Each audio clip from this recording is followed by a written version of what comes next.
नमस्कार दोस्तों, आज की इस वीडियो में आप सुनेंगे कार्तिक मास का अध्याय 12।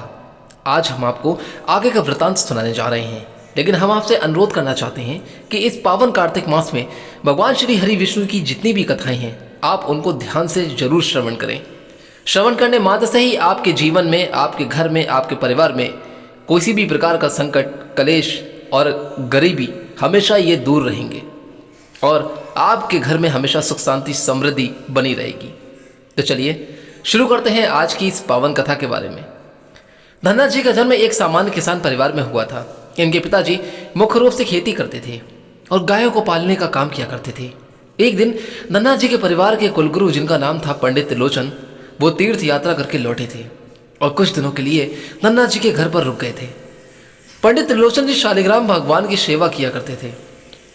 वह बड़े भाव से भगवान शालिग्राम की शिला की सेवा करते थे, उनको पुष्प चढ़ाते, उन्हें भोग लगाते और भगवान को भोग लगाने के बाद ही पंडित जी हमेशा भोजन ग्रहण करते थे।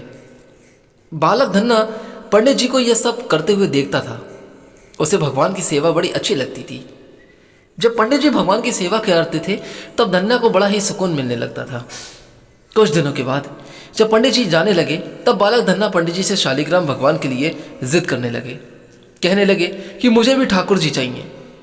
परंतु पंडित जी अपने ठाकुर जी को छोटे से बालक को कैसे दे सकते थे। धन्ना जी को उनके माता पिता ने बहुत समझाया, परंतु धन्ना जी नहीं माने।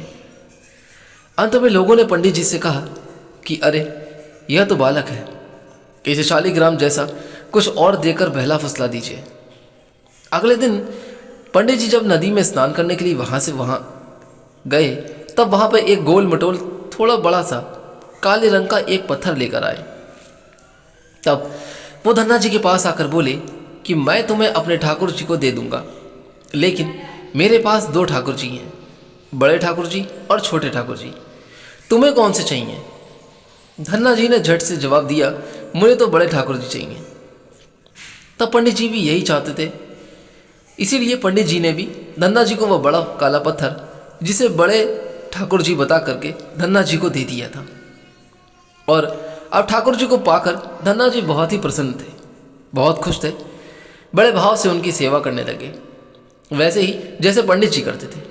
जब धन्ना जी गाय चराने के लिए खेतों की तरफ जाते तो ठाकुर जी को अपने साथ लेकर ही जाते थे। धन्ना जी की माँ ने उनको बाजरे की रोटी, साग, अचार और गुड़ खाने के लिए दिया था। अब धन्ना जी ने भी निश्चय किया था कि वह भी पंडित जी की तरह ही ठाकुर जी को जब तक भोग नहीं लगाएंगे तब तक ठाकुर जी को खिला नहीं लेंगे। उसके बाद ही वो खुद खाएंगे, उससे पहले वो खाएंगे नहीं, यह उन्होंने खुद से निश्चय किया था। धन्ना जी जब खेत में पहुंचे तो प्रेम से ठाकुर जी को पुकारे, कहे और कहने लगे कि ठाकुर जी जब तक आप भोग नहीं लगाएंगे तब तक मैं भी नहीं भोग नहीं लगाऊंगा। धन्ना जी ने निश्चय किया कि जब तक ठाकुर जी प्रकट होकर भोग नहीं लगाते वह भी भोजन का एक टुकड़ा ग्रहण नहीं करेंगे। जब ठाकुर जी ने भोग नहीं लगाया तो धन्ना जी ने शाम को वह रोटी गाय को खिला दी। 3 दिन तक ऐसा ही चलता रहा, ना ठाकुर जी भोग लगाते और ना ही धन्ना जी भोजन करते थे। अब बात है चौथे दिन की। धन्ना जी की माता ने फिर से रोटी लेकर आई। अब धन्ना जी के खेतों में जोर जोर से धन्ना जी जाकर के रोने लगे और ठाकुर जी से गुहार लगाने लगे। धन्ना जी बोले कि आप तो बड़े ठाकुर जी हैं, आपको तो लोग रोज 56 प्रकार का भोजन खिलाते होंगे, परंतु मैं तो ठहरा बालक, 3 दिन से भूखा हूँ और परेशान भी हूँ। आपको मुझ पर दया भी नहीं आई क्या? मुझ पर दया करके ही थोड़ा सा भोग लगा लो, जिससे मैं भी कुछ खा सकूं। क्योंकि पंडित जी ने कहा था कि आपको खिलाए बिना मैं कुछ खा नहीं सकता, इसीलिए पहले आप खा लो, इसके बाद ही मैं खाऊंगा। धन्ना जी के इस भोलेपन की बात सुनकर, प्रार्थना को सुनकर भगवान श्री कृष्ण को साक्षात प्रकट हो गए। अपने ठाकुर जी को देखकर धन्ना जी बहुत प्रसन्न हुए, वो बहुत ही ज़्यादा खुश हो गए थे।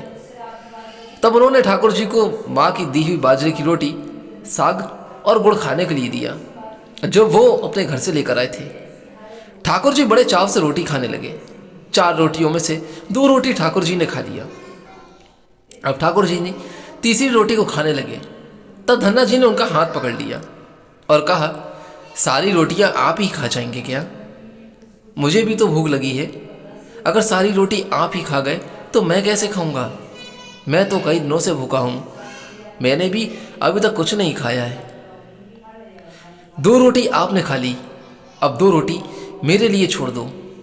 इसके बाद ठाकुर जी मुस्कुराने लगे और बची हुई 2 रोटियां धन्ना जी ने खाईं, जो ठाकुर जी ने छोड़ी थी। अब तो उनका यह रोज का नियम बन गया था। धन्ना जी जब भी गाय चराने जाते तो भोजन को खेत में ले जा करके ठाकुर जी के साथ ही करते थे। उनको पुकारते और भोग लगाते।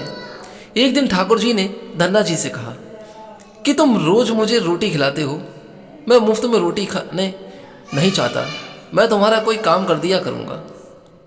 धन्ना जी ने कहा कि मैं तो बालक हूँ, केवल गाय ही चराता हूँ, मैं आपको क्या काम बता सकता हूँ। तब ठाकुर जी ने कहा कि मैं तुम्हारी गाय ही चरा दिया करूँगा। उस दिन के बाद से ठाकुर जी ने धन्ना जी की गाय चराने लगे। और एक दिन धन्ना जी ने ठाकुर जी के साथ पूछा कि आप मुझे अपने हृदय से क्यों नहीं लगाते। तब ठाकुर जी ने कहा, मैं तुम्हें प्रत्यक्ष हो गया हूँ, लेकिन पूरी तरह से मैं तब मिल जाता हूँ जब कोई सुदूर जीव को अपना लेता है।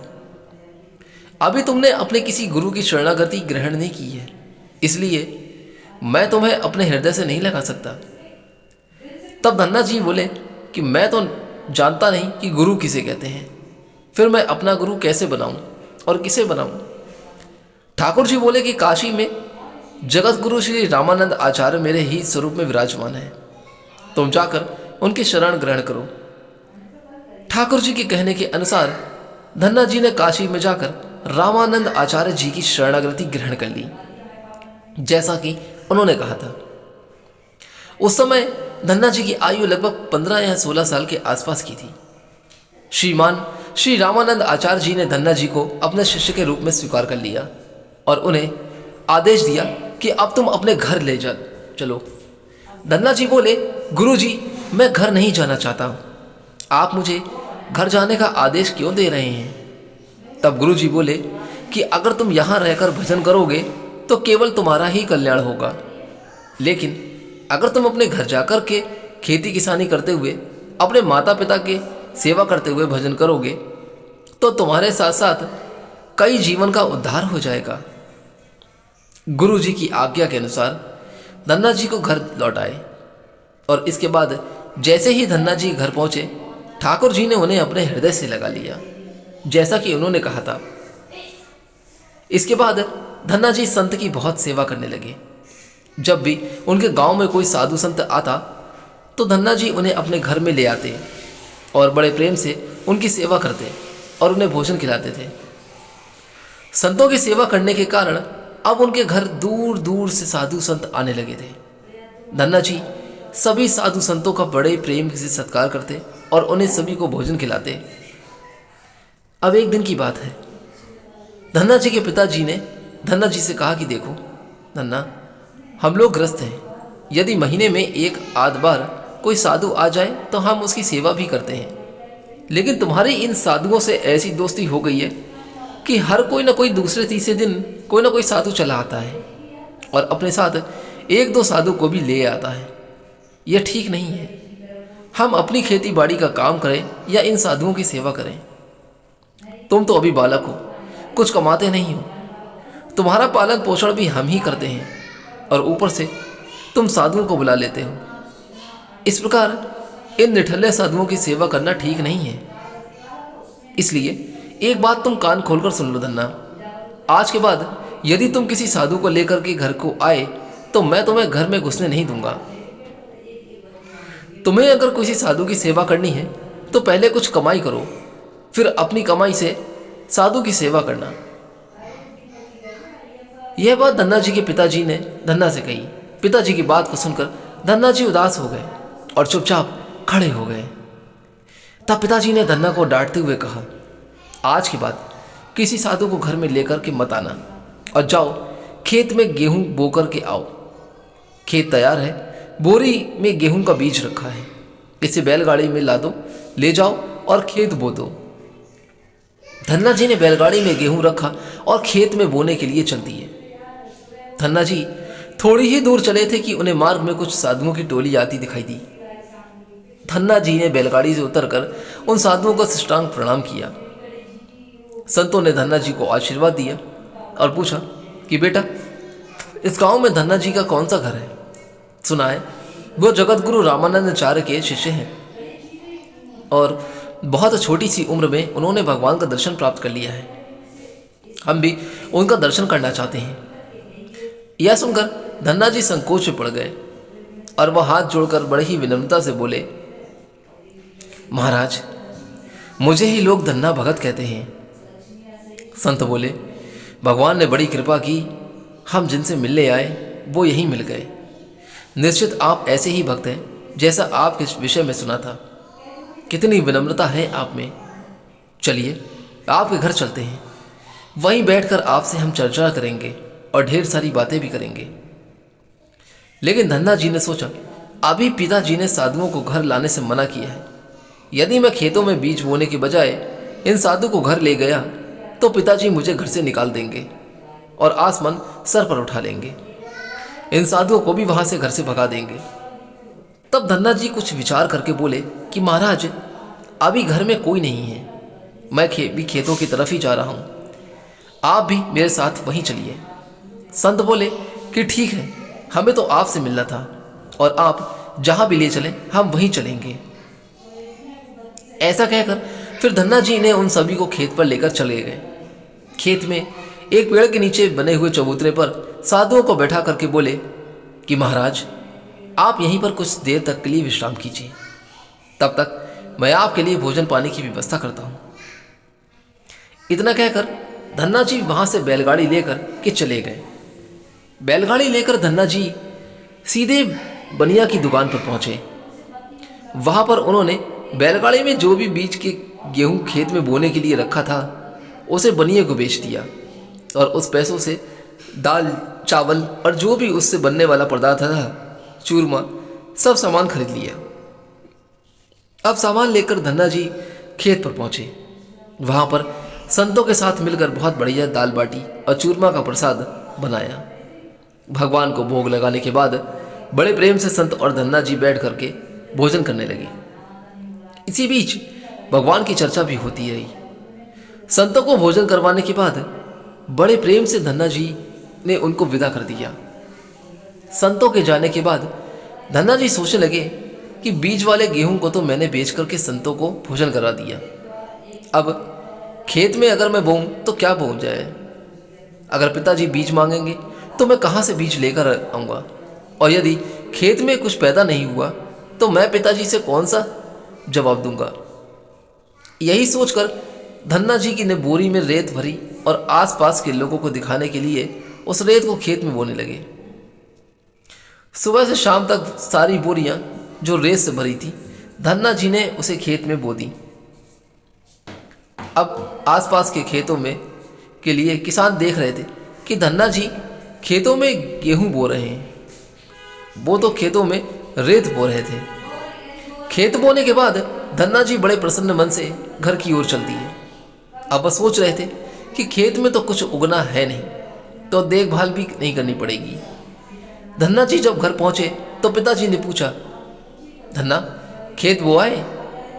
तब धन्ना जी बोले कि पिताजी, मैं खेत बो आया हूँ। कुछ दिन बीते, धन्ना जी के पिताजी और गांव के कुछ बड़े बूढ़े लोग धन्ना जी के पास आए और बोले कि तुमने खेत कैसा बोया है? ऐसी फसल तो हमने अपने जीवन में आज तक नहीं देखी। ऐसा लगता है जैसे गेहूं का एक एक दाना नाप नाप करके एक समान दूरी पर बोया गया है और सारे ही दाने उगाए हैं। इतनी सुंदरतम फसल तो हमने आज तक नहीं देखी। ये सब तुमने कैसे किया? धन्ना जी बड़े आश्चर्य में पड़ गए और सोचने लगे कि ये सब तो उनके ताने मार रहे हैं, खेत में तो कुछ होगा नहीं, इसलिए ऐसी सब बातें कर रहे हैं। तब धन्ना जी आश्चर्यचकित होकर के स्वयं खेत पर जाकर के देखा। वहां जाकर वो बड़े ही आश्चर्यचकित हो गए। उनकी कुछ समझ में नहीं आ रहा था कि वो जो देख रहे हैं ये सब क्या है। उन्होंने देखा कि खेत में बाली थी। जिस खेत में उन्होंने रेत बोई थी वहां पर अब फसल उगाई थी और इतनी सुंदर फसल उन्होंने भी कभी अपने जीवन में नहीं देखी थी। फसल को देखकर धन्ना जी को भगवान की कृपा का एहसास हुआ और उनकी आंखों से आंसू निकल आए। धन्ना जी जोर जोर से रोने लगे। जब धन्ना जी के पिता और अन्य गांव वालों ने रोने का कारण पूछा, तब धन्ना जी ने रोते हुए सारी घटना कह सुनाई। धन्ना जी बोले कि पिताजी, जब आपने संतों को घर लाने के लिए मना किया था और खेत बोने के लिए जो गेहूं का बीज आपने मुझे दिया था, उस दिन मुझे मार्ग में कुछ संत मिल गए थे। मैंने उन संतों को अपने घर नहीं लाया और खेत पर ठहरा करके जो भी बीज मैंने बोने के लिए गेहूं लिया था, वो सब मैंने एक जाकर के बनिया की दुकान पर बेच दिया और उससे बेचकर मैंने संतों को भोजन करवा दिया। इसके बाद मैंने लोगों को दिखाने के लिए खेत में रेत को बो दिया था। फिर फसल कैसे हो गया ये बिल्कुल मुझे मालूम नहीं। धन्ना जी की बात सुनकर के उनके पिताजी की आंखों में आंसू आ गए और वो बोले कि मेरा धन्य भाग जो मेरे घर में ऐसे पुत्र ने जन्म लिया है। आज के बाद हम तुमको रोकेंगे नहीं। जितना हो सके साधु को बुलाओ और उनकी सेवा करो। हम तुम्हें अब कभी मना नहीं किया करेंगे। आज से मैं भगवान की भक्ति किया करूंगा और तुम्हारे साथ संतों की सेवा करूंगा। इसके बाद धन्ना जी और उनके परिवार वाले खूब संतों की सेवा करने लगे थे। कुछ समय के बाद धन्ना जी की उगाई हुई फसल को काटने का समय आ गया था। उस समय उतनी ही खेती से पहले 50 गुना ज्यादा गेहूं निकला। यह गेहूं इतना ज्यादा था कि उसे रखने की तक की जगह नहीं बची थी। गांव के सभी लोग धन्ना जी की फसल को देख करके आश्चर्यचकित हो गए थे और सभी आश्चर्य करने लगे थे। उनके भी समझ में कुछ नहीं आ रहा था। अब धन्ना जी और उनका परिवार अपनी क्षमता के अनुसार खूब संत की सेवा और भगवान की भक्ति करने लगे। उनके घर हमेशा साधु संतों का तांता लगा रहता था। जो भी साधु आता वो उनके घर ही आता था और वो उनकी खूब सेवा किया करते थे। साधु संतों की बड़ी बड़ी जमातें आईं। धन्ना जी ने बड़े प्रेम से उन सभी का आदर सत्कार करते। अब धन्ना जी जब भी खेतों में फसल बोते, ऐसे ही फसल होने लगी। अब धन्ना जी अपने गांव के बड़े किसान बन गए थे। गांव के सभी लोग धन्ना जी को चमत्कारी संत मानने लगे और उनके खेतों की मिट्टी को भी चमत्कारी मानने लगे थे। अब जिन लोगों के खेतों में पर्याप्त फसल नहीं होती, तो वह लोग धन्ना जी के खेतों की मिट्टी को ले जा करके अपने खेतों में छींटे डालते और ऐसा करने से जिससे उनकी फसल भी अच्छी होने लगी थी। चारों तरफ धन्ना जी की जय जयकार होने लगी। सब लोग उनको बहुत मानने लगे थे। फिर एक बार भगवान ने धन्ना जी की परीक्षा लेना चाहा।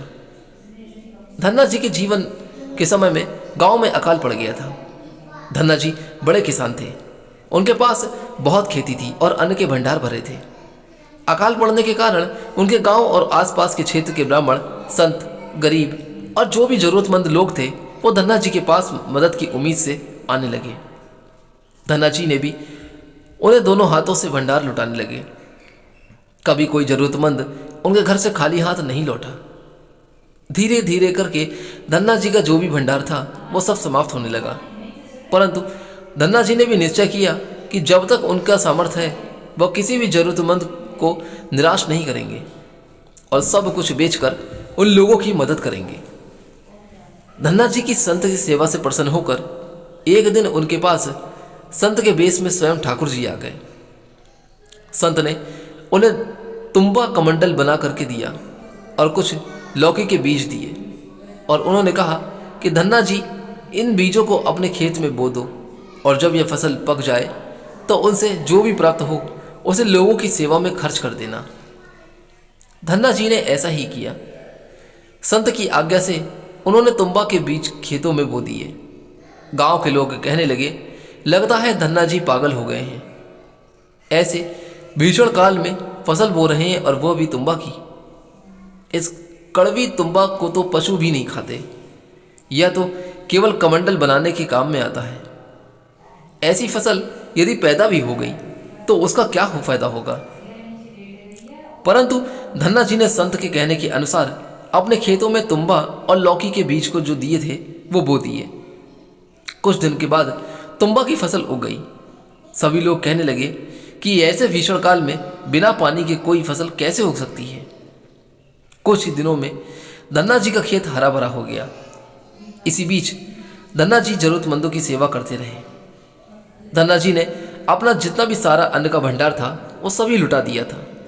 अब उनके घर में जो भी फसल के बीज रखे थे वह सब उन्होंने संतों को भोजन के लिए दान कर दिया। अब उनके पास अपने परिवार के गुजारे के लायक भी अन्न नहीं बचा था। गांव के लोग कहने लगे कि बड़ा मूर्ख है जो सारा अन्न लुटा दिया, अपने परिवार के लिए भी कुछ नहीं बचा के रखा, और इसने फसल में बोई तो तुम्बा जिसे कोई खा भी नहीं सकता। धन्ना जी को लोगों की बातों से कोई फर्क नहीं पड़ा था। वो तो भगवान का नाम लेते रहते और लोगों की मदद करते रहते थे।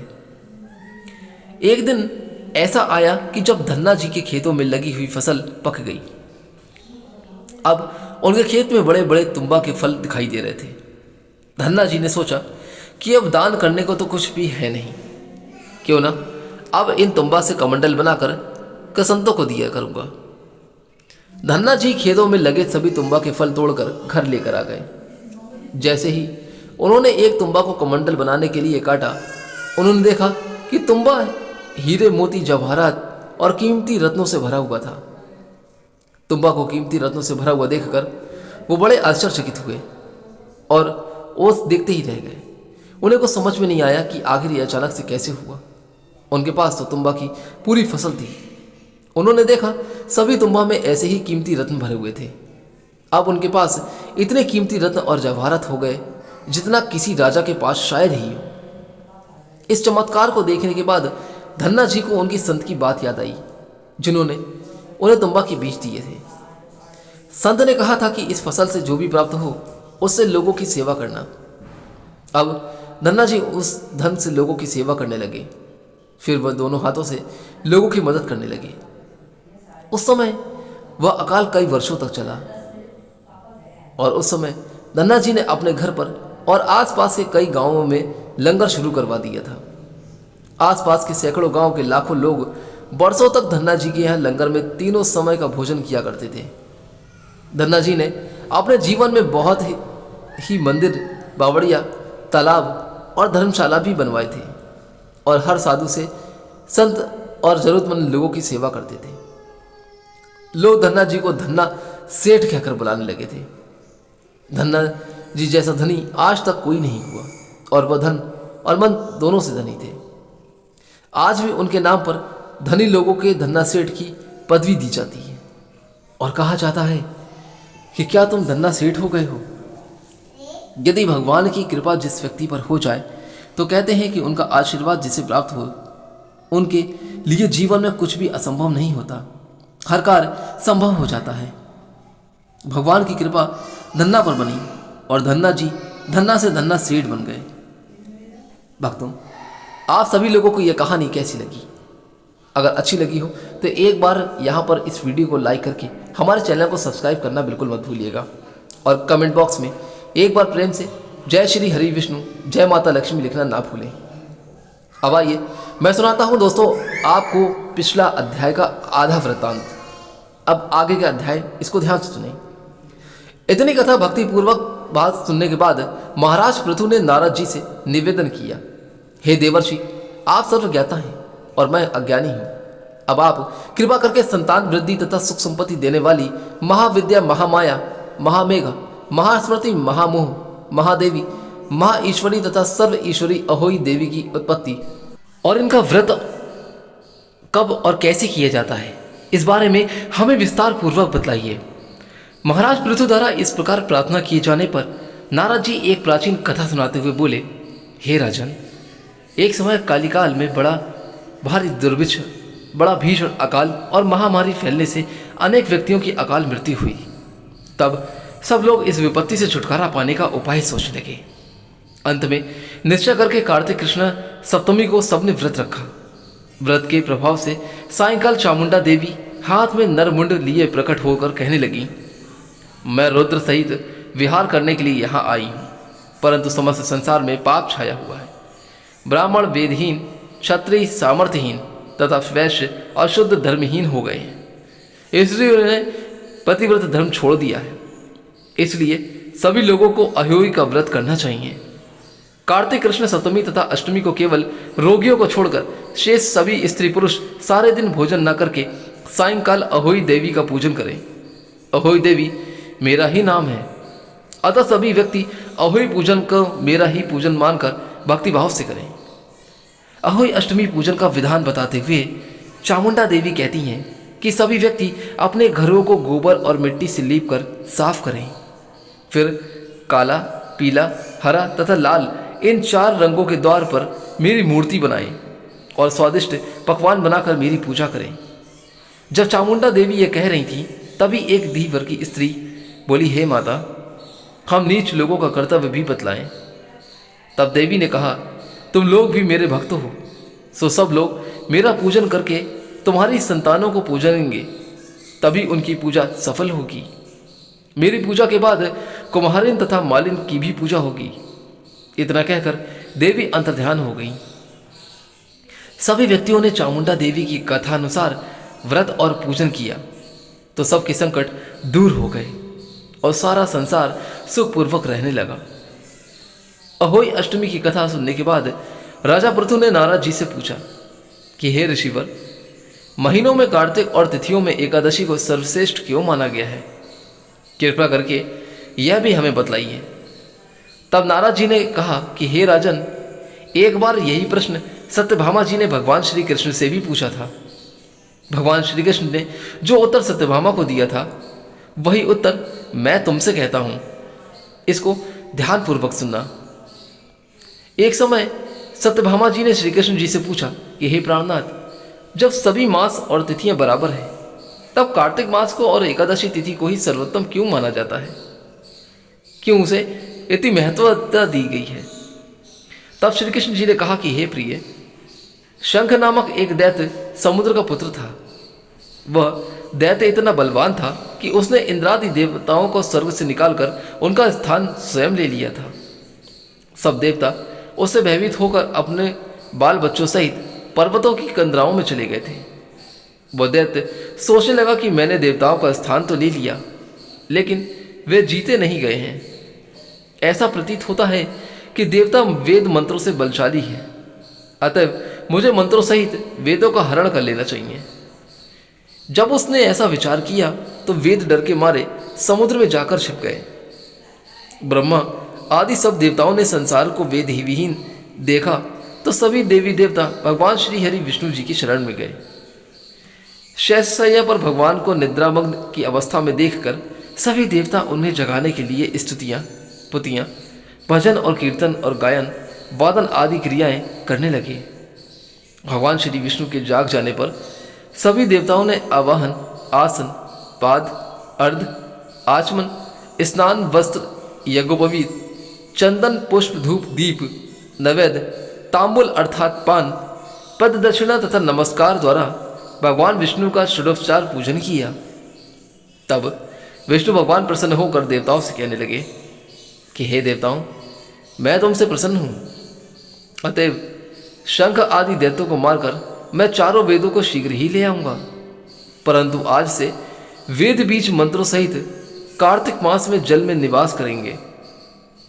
अतएव कार्तिक के महीने में जो कोई भी जल में स्नान करेगा उसको यज्ञ करने के समान फल प्राप्त होगा और उसके समस्त विघ्न दूर हो जाएंगे। हे देवताओं, आज एकादशी के दिन आप सबने मुझे जगाया है, इसलिए सब तिथियों में एकादशी की मान्यता सबसे अधिक होगी। वस्तुतः कार्तिक तथा एकादशी का व्रत मुझे अत्यंत प्रिय है। आगे की कथा सुनाते हुए नारद जी ने कहा कि हे राजन, इतना कहकर भगवान मत्स्य अर्थात मछली का रूप धारण करके विंध्याचल में निवास करने लगे। महर्षि कश्यप जी की अंजलि में आ गए। कश्यप जी ने उनको कमंडल में डाल लिया। जब कमंडल भर गया तो मत्स्य रूपधारी भगवान कहने लगे कि हमको कोई बड़ा स्थान दो। तब कश्यप जी ने घड़ा दिया। घड़ा भी भर गया तब उन्होंने कुएं में छोड़ दिया, परंतु भगवान मत्स्य रूप से तेजी से बढ़ते हुए गए। अंत में कश्यप जी ने उनको समुद्र में डाल दिया। भगवान ने एक अत्यंत विशाल मछली का रूप धारण करके दैत्यराज शंखासुर को मार दिया। शंखासुर के मारने के बाद भगवान मत्स्य रूप त्याग कर विश्राम हेतु बद्री नारायण चले गए। बद्री नारायण में भगवान ने देवताओं से कहा कि हमने शंखासुर को मार दिया है, अतः ऋषि और मुनि जाकर समुद्र के अंदर से वेदों को ढूंढ लाएं, तब तक देवताओं सहित प्रयाग में मेरा निवास रहेगा। तब ऋषियों ने अपने तपोबल द्वारा समुद्र में से वेदों के 6 अंगों छंद, व्याकरण, कोश, वेदक, ज्योतिष, स्मृति को ढूंढ निकाला। जिस वेद का जो भाग जिस ऋषि को मिला, तब से वह भाग उसी ऋषि का माना जाता है। इसके बाद समस्त ऋषि ब्रह्मादि देवताओं सहित प्रयाग आए और वहां पर अश्वमेघ यज्ञ किया। इसलिए प्रयाग को तीर्थ का राजा कहा जाता है। प्रयागराज में स्नान, दान, यज्ञादि करने वाले के जन्म जन्मांतर के पाप समूल नष्ट हो जाते हैं और वे अंत में मोक्ष के अधिकारी बन जाते हैं। इसमें किसी भी प्रकार का कोई संदेह नहीं माना जाता। भक्तों, हम आगे का वृत्तांत अब आपको अपने आगे के अध्याय में सुनाएंगे। तब तक के लिए आप प्रेम से बोलिए श्री हरि विष्णु भगवान की जय, माता लक्ष्मी की जय, जय तुलसी मैया की। भक्तों, अगर आज की कथा आपको अच्छी लगी हो तो मैं आपसे अनुरोध करता हूं कि यहाँ से जाने से पहले एक बार इस कथा को लाइक करके हमारे चैनल को सब्सक्राइब जरूर कर दीजिएगा। आप हमारे चैनल से जुड़े रहिए, हम आपको आगे की कथा का वृत्तांत जरूर सुनाएंगे अपनी अगली कथा में। तब तक के लिए आप अपने जीवन में खुश और स्वस्थ रहें। कमेंट बॉक्स में एक बार जय श्री हरि विष्णु लिखना ना भूलें। आज्ञा दीजिए, फिर मिलूंगा जल्दी ही अपने आगे अधूरे अध्याय को लेकर। तब तक के लिए जय श्री हरि, जय श्री राम।